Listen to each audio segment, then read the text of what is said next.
प्रिय बच्चों, आज हम सभी गोस्वामी तुलसीदास जी द्वारा रचित कवितावली के अंतर्गत लंका दहन शीर्षक का अध्ययन करेंगे। तो आइए देखते हैं कि वालधी विशाल विकराल ज्वाल जाल मानो लंक लीलिबे को काल रसना पसारी है। कैधो व्योम बीथिका भरे है भूरि धूम केतु वीर रस वीर तरवार सी उघारी है। तुलसी सुरेश चाप कैधो दामिनी कलाप कैधो चली मेरु से कृशानुसरी भारी है। देखे जातु धान जातु धानी अकुलानी कहें कानन उजारो अब नगर प्रजारी है। तो इस पद्यांश में उस समय का वर्णन किया गया है जब हनुमान जी अशोक वाटिका को तहस नहस करके और वृक्षों को उजाड़ डालते हैं। उसी समय हनुमान जी को ब्रह्मपाश में बांध करके दशानन के दरबार में ले जाया जाता है। बच्चों, वैसे यदि हनुमान जी चाहते तो ब्रह्मपाश में न बंधते, लेकिन ब्रह्मा जी की मर्यादा को रखने के लिए वह स्वतः बंध जाते हैं। तो जब रावण के दरबार में प्रस्तुत होते हैं तो दशानन का आदेश होता है कि इनकी पूंछ में आग क्यों न लगा दी जाए। वैसे कुछ लोगों ने दशानन को सलाह दिया कि महाराज ऐसा न किया जाए, यह दूत है, लेकिन दशानन के साथ और लोग थे, वो नहीं मानते, कहते नहीं पूंछ में आग लगा दी जाए। और उनकी पूंछ में आग लगा दी जाती है। जब पूंछ में आग लगा दी जाती है उसके बाद क्या स्थिति होती है उसका वर्णन देखिए यहाँ पर किया गया है कि बालधी विशाल विकराल ज्वाल मानो। बालधी पूंछ, तो बालधी विशाल विकराल ज्वाल जाल मानो लंक लीलिबे को काल रसना पसारी है। हनुमान जी की विशालकाय और भयंकर पूंछ में जब अग्नि लगा दी जाती है तो उनकी विशालकाय भयंकर पूंछ से अग्नि की जो लपटें निकल रही हैं, उनकी विशालकाय पूंछ से जो अग्नि की भयंकर लपटें निकल रही हैं, ऐसा प्रतीत होता है लंक लीलिबे को काल रसना पसारी है।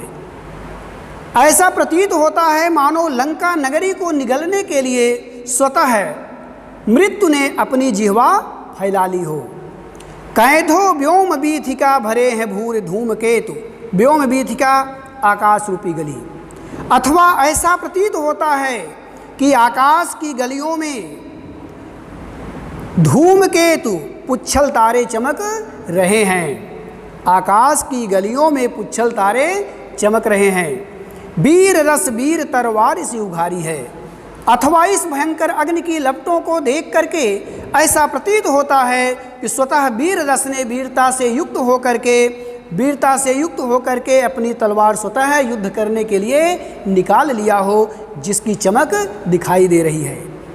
तुलसी सुरेश चाप कैधो दामनी कलाप।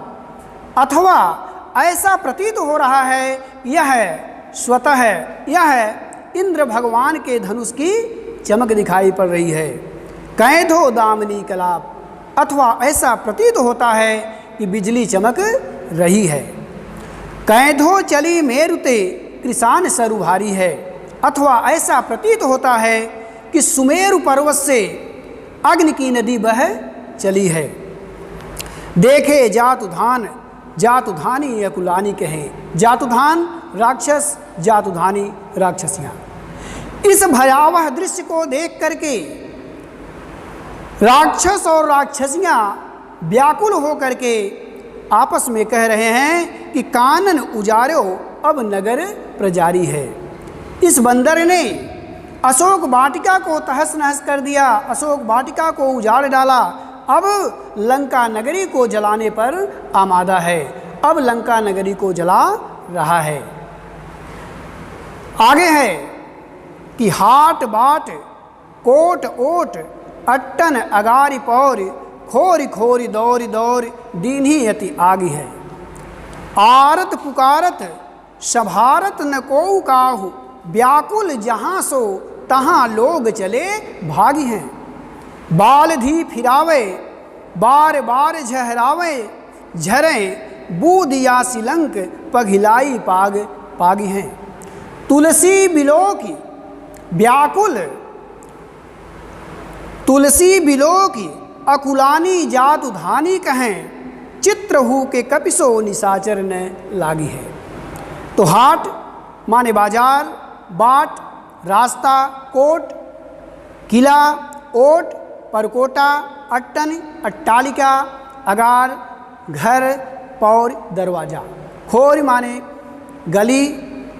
तो कह रहे हैं कि हाट बाट कोट ओट अट्टन अगारी पौर।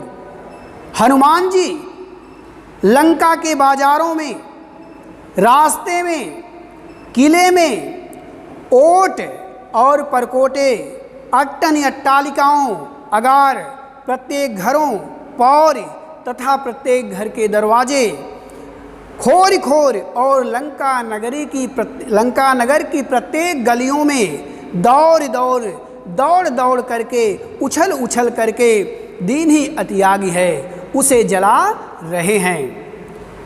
कोई भी स्थान अछूता नहीं है। आरत पुकारत, आरत माने दुखी, संभारत न कोऊ काहू।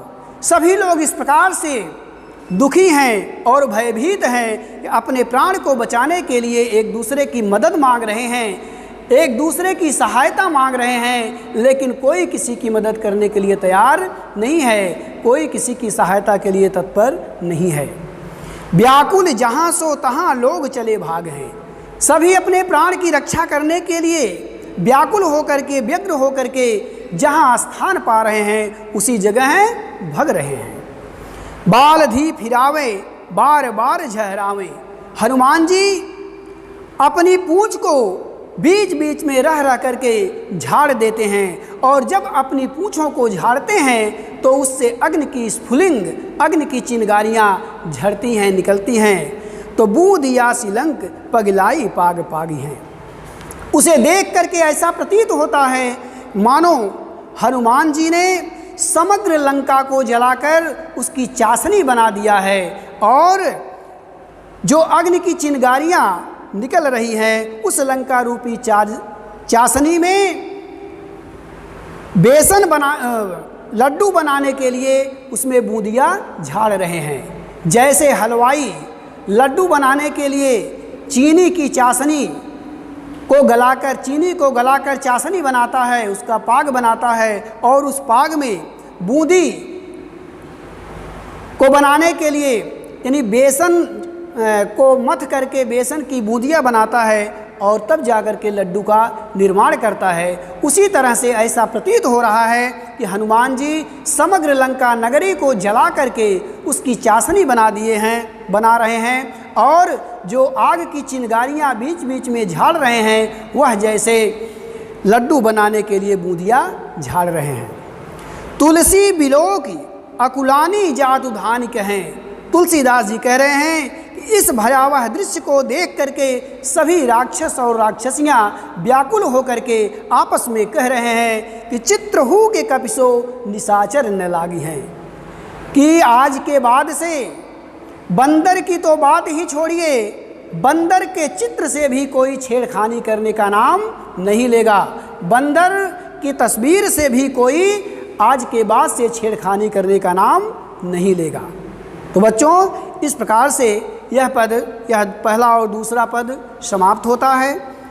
दोनों पदों में घनाक्षरी छंद है और भयानक रस है। तो इसके पश्चात, इसके बाद आप देखेंगे